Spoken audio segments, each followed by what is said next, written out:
is equal to 100 pounds. Complex problems. Don't worry. Make it easy.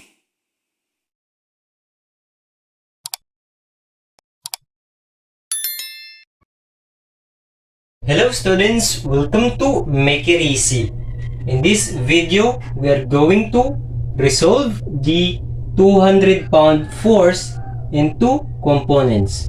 And we are given already here an illustration, an illustration with a Cartesian plane having y-axis and x-axis, also x prime axis, and a 200-pound resultant force. Okay, so our resultant force has a direction of 30-degree angle from this positive x-axis and also a 20-degree angle from this x prime axis to positive x-axis. Okay? So before we can get the components of this 200-pound resultant force, we need to know or to understand why we need to get the component of this 200-pound resultant force. So we need to understand the concept of what is a resultant force.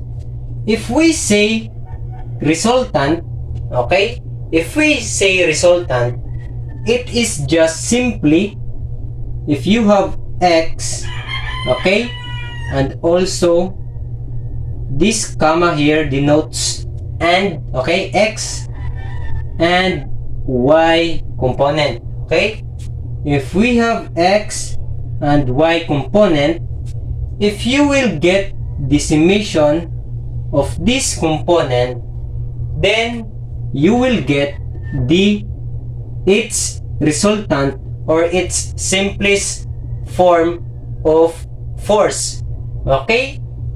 So simply, a resultant force, it means that it is the simplest form or simplest representation of the summation of all forces along the x and y axis. And later on, I will also teach you on how to use the calculator technique to easily get the components of a force. So later in the video, I will teach you that technique. So I will try first to separate, I will try to separate so let me erase this one. So always remember that we need to get the x and y component or the component along the x and y axis. Also, after we get the components along the x and y axis, we are also asked to get the component along the x prime and y prime axis. So always remember that this is the as in the problem. So let me erase this statement, 200-pound force resultant. So for example, this is our resultant, separate resultant with 200 pound of force. So its components along the x and y axis is this one. So this is its x component. So let me draw again, make it more linear. So this is its x component, so that is x component, and this is its y component. So let me write y component. Okay, so y component and x component, if you get the summation of this y and x component, then you will get this resultant, which is the 200 pound resultant. Also, you can draw this resultant and component in a triangular form. So this is the x component, and this is also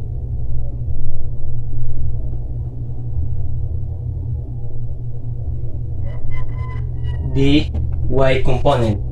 So we form here a right triangle, and a right triangle, we can get this side, okay, this hypotenuse, using the Pythagorean theorem.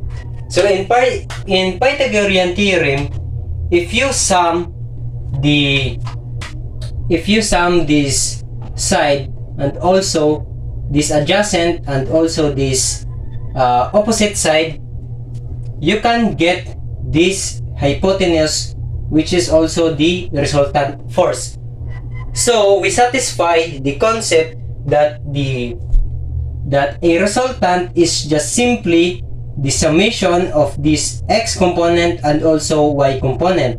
So it is the simplest form of the summation of all forces. And now we will get the x and y component. Okay, we need to get the component along the x and y axis. So to get the x component, okay, so x component, we just need to denote its component by fx. So fx, or you can also write fh. So fh means force horizontal, is equal to the magnitude, so magnitude, which is the force, and also cosine angle. Okay, so you just need to replace the value of the force or the magnitude and also the angle. And also to get the y component, okay, so y component, to get the y component, you just need to denote fy, or you can also use fv for force vertical. So fy is equal to the magnitude of the force and times sine theta. Okay, so first we will get the force horizontal. I will just replace the value of the magnitude of the force, which is 200 pound. So 200 pound. So we will also let me rewrite this, 200 pound. We will also use involve the unit of pound times cosine. So we are asked to get the force horizontal, or the x component, from this positive x-axis, and from positive x-axis to its force, or to the force horizontal, we have a direction of 30 degrees. So we need to replace the theta with 30 degrees, and this is equal to, so you just need to so I will show in my calculator. So 200 cosine theta, which is 30-degree angle, which is 173.205. So we will round off to its with the 2 decimal. So we get 173.21. So our x component here is 173.21, and don't forget the unit, which is pound. Okay? And also we need to get the force horizontal or vertical rather. So we will replace the value for our magnitude and angle. So 200 pound force or magnitude times sine theta, which is again 30-degree angle. Okay, so 200 sine 30-degree, so we get 100 pounds. So this is equal to 100 pounds. So our x component, or our component along the x-axis, is 173.21, and also 100 pound for our force vertical, or our component along the y-axis. Okay, and to prove that this resultant is just the summation of these forces, so I will prove you, okay, that a resultant force, or this force, is just the summation of the x and y component. So we can use the Pythagorean theorem.